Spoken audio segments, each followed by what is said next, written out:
Wow, the kid can sing, man.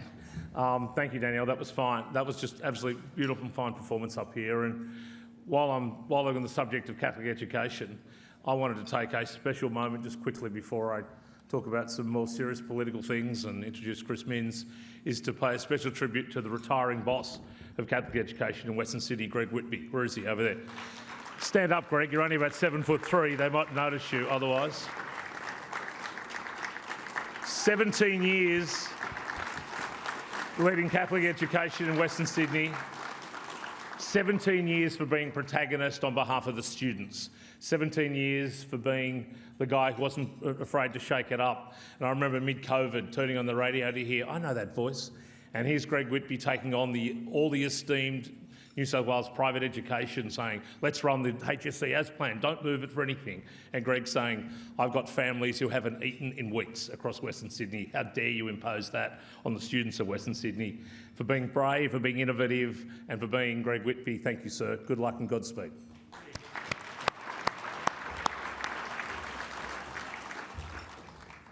As I said, it's time to move into the more, we've been very polite, it's been singers, been comedians, everything, and now we get to talk politics. And it usually has a more serious nature. It's a serious time. We're going towards March 25 next year. If it's not written on your calendar, trust me, our team live and breathe that date. And very soon after, in May, is the federal budget and then a state budget to follow. So in dialogue terms, we're in the red zone, as we like to say, on your behalf to try and get the best deal we can. It's made easier when the Premier, Dominic Perrottet, who's here tomorrow for Boomtown, and for Chris Minns, the opposition leader, both stand up and say, our path to victory is through Western Sydney.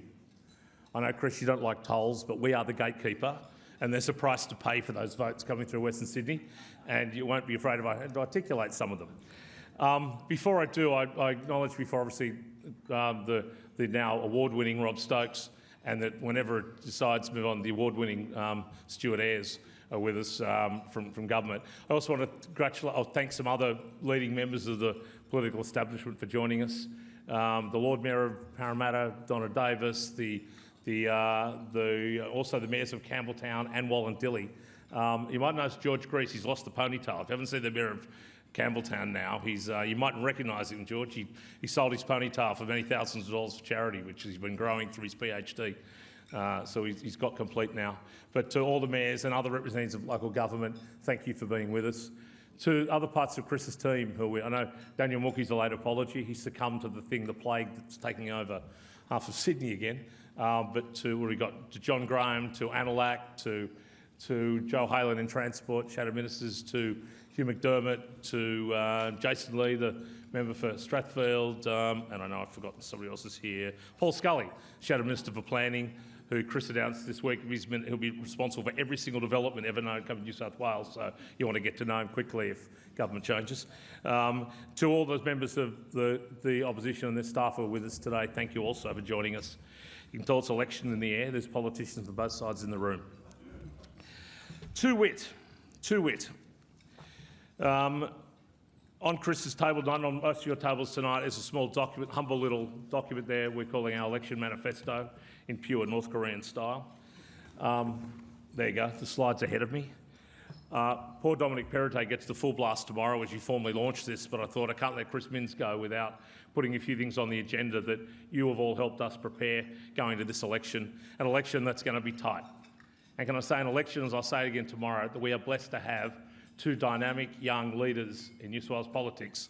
Perrottet versus Minns is a bumper battle we haven't had in some time. So for election nerds like me, this is cool. This is going to be a real up and down, drag them out fight. We saw a bit of a preview this week, I believe.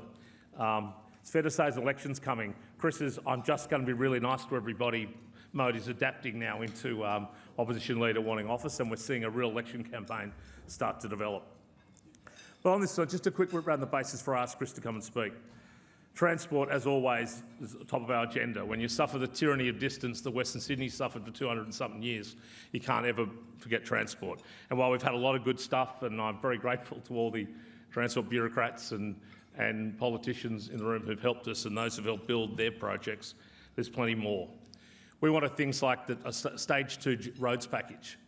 I'm not dismissing all the magnificent residential projects across Western Sydney, but I'm frankly pretty sick of seeing major jobs going to waste because we can't get the road, the last mile, the roads, the Memray roads, the Luddenham roads, the Badgerys Creek roads, the roads in and out of the Aerotropolis. We need a fairly good roads package to open up those job sites to get Western Sydney working, and we needed it last week. We need it very quickly. How could you think roads and not think about this precinct? The world's worst roundabout is still the world's worst roundabout here at Olympic Park. Apparently now it's $160 million to fix a roundabout, which makes the flag on the bridge cheap. But we need both sides, as in Canberra and New South Wales, to get together and fix that goddamn roundabout. Man, it's only a roundabout. The project I love is the Central River City Metro, from Cogra to Epping, or I call it from Minns to Perrottet. We've got to have bipartisan support on that one. It links the leader and the opposition leader's seats at the one time. But unless we can improve north-south connections in Western Sydney, there's no future for Western Sydney. North-south is our issue, not so much east-west anymore. That has to be done. I think the one we'll probably see during the campaign, the Leppington Rail Extender from the Aerotropolis east, that has to go all the way to Liverpool. We cannot just keep locking it. It's now, 100 years ago, it was quicker to get from Liverpool to the city than it is now on rail. That can't go on. So if we take that metro all the way to Liverpool, maybe run an express shuttle for a while through the metro of Bankstown, and we greatly extend the metro network, things like that. And lastly, on transport, it's not all our things, but quickly, we were promised a rapid bus network when that airport of Simon Hickey's opens. We do not yet have a rapid bus network on the books, or funded, or anything. Done a bit of work. We have to have a rapid bus network. You cannot build an airport for Western Sydney if Western Sydney can't get to the airport. We must have that commitment for both sides to move that forward. Albo says it's, quote, since when has Canberra ever paid for buses? So it's with the state government. We need to find a way to get through. Rob spoke about placemaking and precincts and amenity, and Adam said before, we're not just going to cop any development anymore in Western Sydney. We want beauty at the core of what we do as well. We want livable, walkable communities, as COVID showed us very clearly. So there's a range of placemaking projects we want to talk about.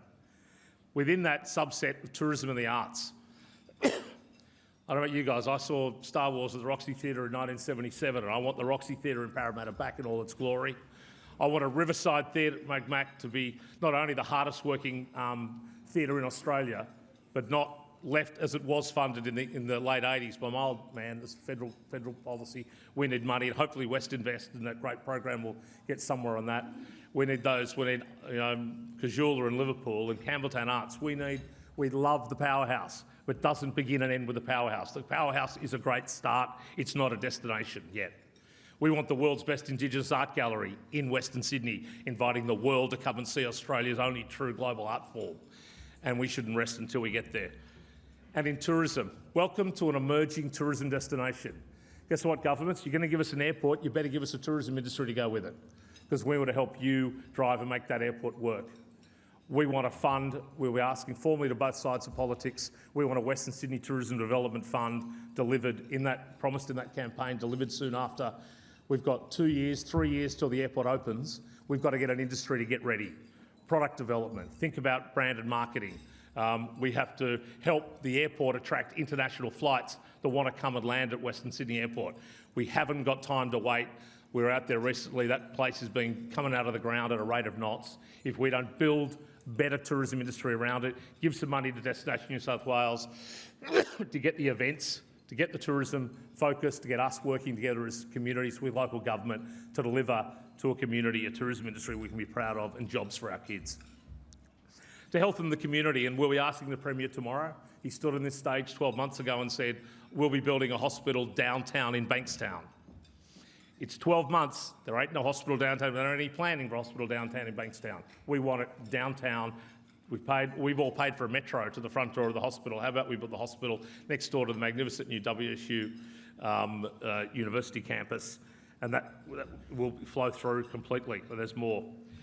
Lastly, with social affordable housing, I just want to touch on towards the end. I was delighted to give the prize tonight for social housing now being mainstream. It's not just a novelty award anymore, nor can social affordable housing be a novelty we just think about every so often. I mentioned before the 30% targets. We want to see space above metros developed for social and affordable housing, putting people who can afford less right where they should be in the centre of town and next to accessible transport. It's very important for us. A sustainable future. I won't go detailed about policy on the flooding arrangements in Western Sydney, the perennial flood that is Western Sydney. But if there's going to be a dam wall put up, and it's a very strong argument for it, that's not enough. We want water recycling so you don't have to have so much water behind the wall. We want to let Sydney Water loose to do what they want to do to bring it back. And we want to have the roads to recovery. Now, I appreciate the feds have put some money up, a little bit of money for Castlereagh connection. There's a roads and bridge and evacuation network that we have to get to. And I have to ask, is all of Sydney going to coalesce at Olympic Park when the flood comes? There's got to be a broader approach to where people are housed in those times. And also on sustainability, it's the Central River City. We can't be ashamed of the rivers if we call it the Central River City. We cannot keep letting our rivers go to rack and ruin for all the great work we've done for harbour and ocean in the east. That's wonderful. The people of Balmain and Balmoral can go for a dip and Bondi dip after work. How about the people of Blacktown and Bidwell as well? How about we do something to save the rivers of Central River City and then can look much more sustainably forward. Lastly, for us with education, social legacy speaks for itself, but education, we're enamoured of the work that school infrastructure's done. It fixed up some early problems with Arthur Phillip, and it's gone on and been an exemplar agency of government. How about we let it loose on TAFE as well? Why not use the example of how we can get that skill set that's there and how to build schools smart and well and planned, and let them loose on vet sector, let them loose on early education, expand the remit of that agency and bring the private sector to the table with them to deliver more schools more quickly to people in our growth suburbs who shouldn't have to wait and grow up into mountable classrooms like I did, what it did to me. There is a range of policies to unpack that we'll be rolling out the next little while. It's just a bit of a whip around the bases of the type of work that your team's doing on your behalf with a lot of your help to refine that argument. In introducing the Leader of the Opposition, the Leader of the New South Wales Labor Party, Chris Minns, I'm a great delight tonight, two really close mates of mine. To honour Rob Stokes is a personal honour of mine, and to host Chris Minns on stage is similarly. He's a bloke not from Central Casting. You don't go to off to an Ivy League university in Labor ranks and come back. It's usually, in some places, that's celebrated. Sometimes it's a novelty. In this case, it was a revelation for Chris. Son of school teachers, house is in Cogra, but he's a dog supporter, so it's, he's stretching that westie bits just across the water within into the home of the dogs where we are now. But a person who has, I think, distinguished himself, came to office and said, unlike my predecessors, I'm going to work with government on the pandemic. And I think we all sigh of relief. We didn't need politics then. We needed leadership, and I think, to his credit, it was a brave move politically to do that, to give up, advantage. As I said, the gloves are off a little bit now. We're 4 months out from a state election, the closest election we'll have had in over a decade, and with two leaders. You get to see them both if you're here tomorrow. Perrottet in the morning, Minns the night before. So could you please welcome to the stage, say a few words, and then we'll have a chat. The Leader of the Opposition, the member for Cogra, Chris Minns.